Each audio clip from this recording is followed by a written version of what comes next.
یہ قادیانیت اور رفس کا جو مکسچر ہے یہ شخص، یہ جہنم کا جہنمی اور سن رہا ہوگا.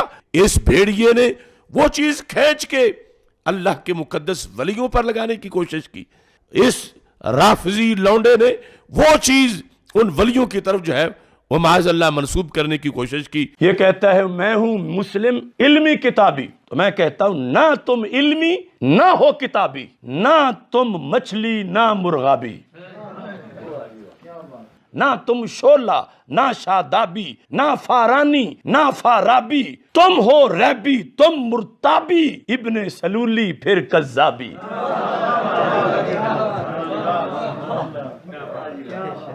کچھ تم مندر، کچھ محرابی، کچھ ہو رافض، کچھ ہو وہابی، تم ہو عہد نو کی خرابی، روش کلابی فکر تیزابی. بھرتا ہے شیطان جو چابی، بھرتا ہے شیطان جو چابی، کرتے ہو تم خوب شتابی، چھوڑ دو تم یہ بول غرابی، غراب کوا، چھوڑ دو تم یہ بول غرابی، کرنا ہے جو قول جوابی. اب آمنے سامنے آنا پڑے گا. یہ کیا بیٹھ کے وہاں کرتا ہے؟ پڑھا ہوا نہیں ہے، علم کا پتہ ہی نہیں ہے. تو علمی کتابی نہیں ہے، تو دنیا کا سب سے بڑا فسادی ہے، جس کا کام، جس کو وقت کو بٹھایا گیا ہے صحابہ کے خلاف بھونکنے کے لیے. تیرا کام یہی ہے، الو بنا رہا ہے لوگوں کو. آج ہر بدبخت الو اٹھ کے جو ہے نا صحابہ کے خلاف بھونکنا شروع کر دیتا ہے، اور یہ زہر کا پیالہ پی لے گا. بتا دوں حضرت معاویہ کے مسئلے میں بھی سامنے بیٹھنے کے لیے تیار نہیں ہے. یہ پی لے گا زہر کا پیالہ، یہ نہیں بیٹھے گا سامنے. یہ صرف بند کمرے میں بیٹھ کر لمبی لمبی پھینکنے والے لوگ ہیں یہ. اس کے بعد بھی کم وقت اگر تو یہ کہتا ہے نا کہ مناظر جھگڑا ہوتا ہے، اس کا مطلب تو لوگوں کو الو بنا رہا ہے بیٹھ کے. تو علمی کتابی نہیں ہے، تو دنیا کا سب سے بڑا فسادی ہے، جس کا کام، جس کو وقت کو بٹھایا گیا ہے صحابہ کے خلاف بھونکنے کے لیے. تیرا کام یہی ہے. میں نے تو اپنی زندگی میں اب تک، حالانکہ میں تو درس نظامی میں نے پڑھا ہے، میں نے المہند المفند کا ہمیں تو پتہ بھی نہیں تھا اس میں کیا لکھا ہوا ہے. یہ قصے پرانے ہو چکے تھے، یہ بحثیں ختم ہو چکی تھی، نئے سرے سے ایک پرانے قصے اٹھا کے امت میں آگ لگا دینا. جو آپ کو آپ کے اسلاف سے ہٹا رہا ہے اور یہ کہہ کے کہ میں بابوں کو نہیں مانتا، اس کا مطلب وہ نیا بابا بن کے نئے بابی پن کی بنیاد رکھ رہا ہے. وہ کہہ رہا ہے سارے بابوں سے ہٹا کے سب کو کس کا مرید بناؤ، سب مجھے بابا سمجھے، باقی ساری قوم بابا لیس ہو جائے. وہ بہتان باندھ رہا ہے علماء دیوبند پہ. ہمارے پیچھے تو پورا ایک اہل حق علماء کا ایک گروہ کھڑا ہوا ہے. یہ ان کی عزت کا سوال تھا. میری ذات کیا ہے، میری کیا حق. میں نے المہند کو پڑھنا شروع کیا، میں نے اس پہ دلائل مجھے لگا یار یہ تو 100% قرآن. اس سے پہلے مجھے پتہ ہی نہیں تھا کہ المہند میں لکھا کیا ہے. اس سے پہلے مجھے پتہ ہی نہیں تھا کہ المہند میں لکھا کیا ہے. اس سے پہلے مجھے پتہ ہی نہیں تھا کہ المہند میں لکھا کیا ہے. اور واقعی نہیں پتا تھا مجھے، کیونکہ ہمارے بنیادی عقائد تو العقیدہ طحاویہ میں ہے. تو یہ کوئی عیب کی بات نہیں ہے، کیونکہ ہمارے مدارس میں پڑھائی نہیں جاتی. اس کو تو آپ نے بہت اچھالا ہے. ہماری نسبت کس کی طرف ہے؟ حضرت معاویہ رضی اللہ تعالیٰ عنہ کی طرف. ہم اہل بیت کو پہلے مانتے ہیں، لیکن اس کے بعد باقی صحابہ کو بھی مانتے ہیں. اے اللہ ہماری نسبت علماء حق کی طرف ہے، تو ان نسبتوں کی بھی ہم نے اللہ کو لاج دی. ہماری کیا اوقات ہے بھائی؟ تو وہ اہل سنت میں سے لوگوں کو خریدتے ہیں جنہوں نے لبادہ اہل سنت کا پہنا ہوا ہوتا ہے، اور حقیقت میں وہ رافضیت کے گندے نطفے ہوتے ہیں، جس کی بہت ساری مثالیں ہمارے سامنے موجود ہیں. اسحاق جھال والا مردود اسی قسم کے انسانوں میں سے تھا. انجینئر مرزا مردود اسی قسم کے انسانوں میں سے ہے. رافضیت کے پیسوں پہ پلنے والا، ایران کے ٹکڑوں پہ پلنے والا یہ جانور صحابہ کے بارے میں اپنی زبان گندی دراز کرتا ہے، اور حقیقت میں اس کا من پلیت ہے، اس کے ماننے والے اس سے بڑے پلیت ہیں. یہ مرزا جہلمی چھپا ہوا رافضی اہل سنت کا لبادہ اڑا ہوا وہ بدبخت ہر وقت ہر ٹائم اس خاندان کے اوپر حملہ آور، اس خاندان کی توہین و تشنیع کرنا. ایک حدیث گڑی ہوئی ہے، ایک حدیث گڑی ہوئی ہے، ایک حدیث گڑی ہوئی ہے. یعنی مفہوم گڑا ہوا. حدیث تو درست ہے، کہتا ہے عمار کو فیا باغیہ قتل کرے گا. وہ عمار کو جہنم کی طرف بلاتا ہوگا، معاذ اللہ، وہ عمار کو جہنم کی طرف بلاتا ہوگا. اور یہ جو جہنم کی طرف بلانے والا گروہ تھا نا، معاذ اللہ، یہ امیر معاویہ کا تھا. امیر معاویہ نے قتل کیا تھا. امیر معاویہ معاذ اللہ جہنم کی طرف بلانے والے.